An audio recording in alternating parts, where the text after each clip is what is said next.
বাহ, আলুগুলো তো খুব সুন্দর। যাই, কোথাও বসে আলুগুলো খাই। স্বাদ ভালো হলে বাকি আলুগুলো তুলে নেব। আরে, ওই তো একটা বড়ই গাছ। ওই বড়ই গাছের নিচে বসে আলুগুলো খেয়ে ফেলি। কেমন অদ্ভুত গাছ, গাছে একটা বড়ইও নেই।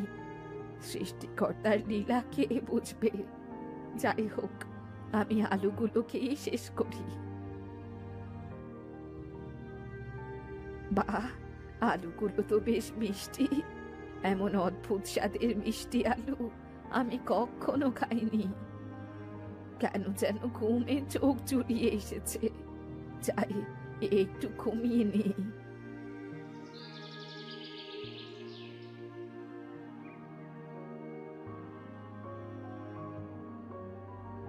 এ কি, এটা কি পড়লো আমার মুখের ওপর? কি এটা? আরে, এ তো দেখছি একটা বড়ই। এখানে বড়ই কোথা থেকে এলো? আরে, গাছটা দেখছি বড়ইয়ে ভরে গেছে। রাতারাতি হলো কি করে এটা? দেখি তো, দেখি তো বড়ইটা খেয়ে।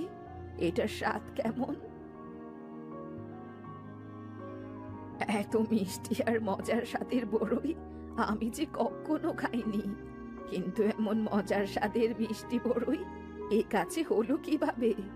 তাহলে কি, তাহলে কি সেই মিষ্টি আলুর খোসাগুলো এই গাছের নিচে ফেলায় এত সুন্দর বড়ই জন্মালো? সৃষ্টিকর্তার কি চমৎকার লীলা খেলা! আমি এখন থেকে এখানেই থাকবো। এই বড়ই গাছটার কলম করে বড়ই চাষ করব। পুকুর পাড়ে মিষ্টি আলুর গাছ আরো আছে। সেই আলুগুলো থেকে আরো মিষ্টি আলুর গাছ গজানোর ব্যবস্থা করতে হবে, যাতে বড়ই গাছগুলোর সারের কোনো অভাব না হয়। সৃষ্টিকর্তা আমাকে একটা সুযোগ দিয়েছেন। আমি এই মিষ্টি বড়ই বিক্রি করেই স্বাবলম্বী হব।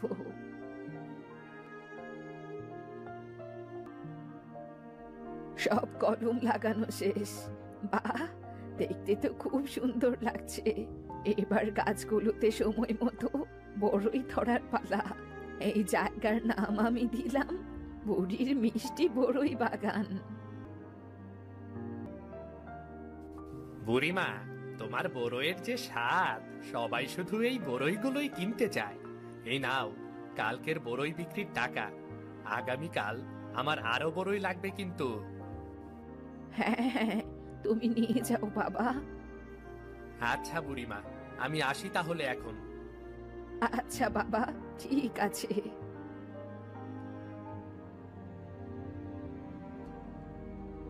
মা, আলম, বৌমা, তোরা এখানে? মা, গ্রামের মোড়ল মশাই আমাদেরকে বাড়ি থেকে বের করে বাড়ি দখল করে নিয়েছে। হ্যাঁ মা, আমরা গত কয়েকদিন ধরে পথে পথে শুধু আপনাকেই খুঁজে ফিরছি। তোমরা তোমরা আমার খোঁজ পেলে কি করে? বুড়ির মিষ্টি বড়ই বাগান এখানে সবাই চেনে। একজন আমাদেরকে পথ দেখিয়ে দিল। মা, তুমি কি সুন্দর বড়ই বাগান করেছো! এ তো এলাহি ব্যাপার গো। ঠিক আছে, এখন তোরা কি জন্য এখানে এসেছিস তাই বল।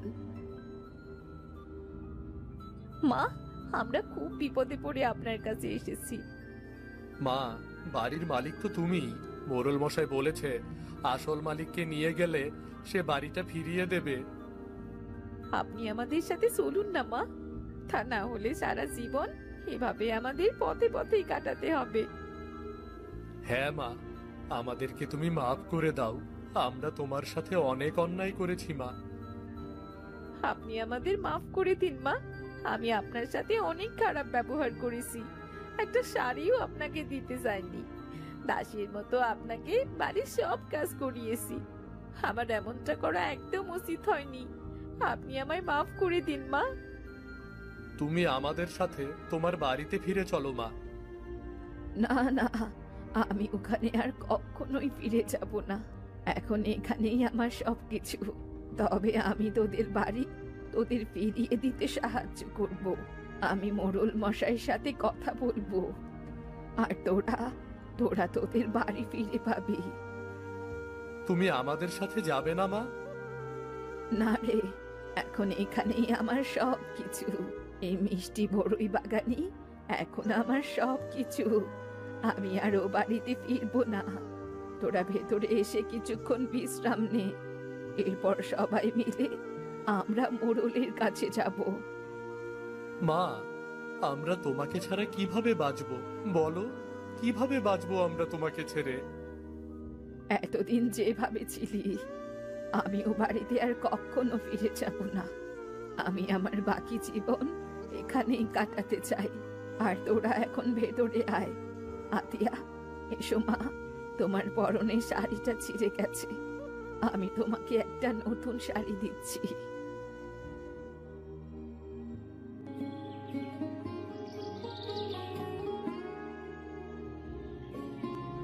কি কি হচ্ছে এসব? আরে বিনু, ঘুম থেকে উঠেছিস? আয় এদিকে আয়, আগুনের পাশে বসে পিঠা খাবি। দেখ না, তোর ছোট শাশি পিঠা বানানোর কি বিশাল আয়োজনটাই করেছে। ওই রে মিনু, জলদি আয়, জলদি আয়। দেখ তোর চাচি কত রকমের পিঠা বানাচ্ছে রে, জলদি আয়। কিরে বিনু, পিঠা খেয়ে বলিস কিন্তু কেমন হয়েছে? বাবা আসেননি? ভাইজান কি আর আসবে নাকি? ভাইজান তো আর এসব আমোদ ফুর্তি পছন্দ করে না রে। ভুল বলেছ, ওই দেখো চাচা, বাবা চলে এসেছে। কই, আপনি জলদি আসুন, দেখুন মনি কত ধরনের পিঠা বানিয়েছে। আরে তোমরা যে কি করো, এই শীতের মধ্যে বাইরে বসে পিঠা খাচ্ছ? পিঠা তো ঘরে বসেই খাওয়া যায় নাকি? ঘরে বসে তো প্রতিদিনই খাবার খাও ভাইজান। হিসাবের খাতা থেকে বের হয়ে আজ একটু উঠোনে বসে পিঠা খাও, দেখো কত ভালো লাগে। আরে বাবা, তুই তোর আমোদ ফুর্তির খাতা থেকে বের হ এবার। এবার যে দোকানে কত লোকসান হলো সেই খেয়াল কি তোর আছে নাকি রে?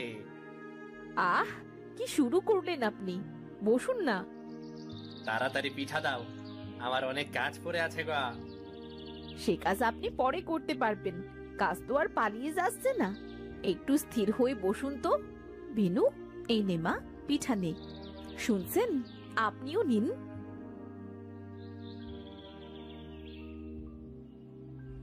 আরে, এটা তো চিতই পিঠা, কিন্তু স্বাদে ঝাল আর নানান রকম সবজি দেয়া। চাচি, এটা তোমার নতুন আবিষ্কার নাকি? হ্যাঁ রে, সবসময় তো একভাবেই চিতই বানাই, আজ একটু ভাবলাম এভাবে চেষ্টা করে দেখি না কেমন হয়। খুব মজা হয়েছে চাচি, আরেকটা নেব? নে রে মা, তোর যে কয়টা ভালো লাগে তুই খা, পেট ভরে খা। তবে আমার কাছে কিন্তু দুধ চিতইটাই বেশি ভালো লাগে রে। নতুন নতুন স্বাদের পিঠা বানাচ্ছে মনি, কোথায় প্রশংসা করবি, তা না দুধ চিতই নিয়ে পড়ে আছিস তুই। আমার কাছে মনির সব রান্নাই বেশ ভালো লাগে। সত্যি মনি, তোমার মতন রান্না এমন পারদর্শী আমি খুব কমই দেখেছি। ঠিকই বলেছ, তবে মনির বানানো শীতের পিঠার কোনো জবাব নেই। আরে আমি কি আর ওর রান্না খারাপ বলছি নাকি? আমারও তো বেশ ভালো লাগে মনির বানানো শীতের পিঠা। আসলে আমার শীতকালটাই বেশ ভালো লাগে। কেন চাচা, শীতকাল ভালো লাগানো? এই যে দেখো, শীতকালে কত ধরনের পিঠা করা হয়। এরপর খেজুরের রস পাওয়া যায়, নানা রকম সবজি পাওয়া যায়। কেমন জানি ফুর্তি ফুর্তি মনে হয়। আমোদ ফুর্তি তো জীবন। আমাদের মনির কিন্তু আমোদ ফুর্তি করতে পারলেই খুশি হয়। জীবনে আমোদ ফুর্তিরও দরকার আছে ভাইজান। সবাই তোমার মতো কাঠখোট্টা হলে কিভাবে হবে বলো? কি? আমি কাঠখোট্টা? আমি আর যাই হই, তোর মতো কাজকর্ম না করে অকারণে ঢোল বাজাই না। কাজই জীবন, বুঝলি? কাজই জীবন। আহ, কি শুরু করলেন আপনারা, থামুন না। তবে যাই হোক, শীতকাল আমার আরো একটা কারণে বেশ প্রিয়, আর তা হলো আমি আমার প্রিয় ফল বড়ই খেতে পারি। কিন্তু আমাদের বড়ই গাছটা দেখো ভাবি, ফুলে ফুলে ছেয়ে গেছে, কিন্তু এখনো বড়ই কেন ধরেনি সেটাই বুঝতে পারছি না।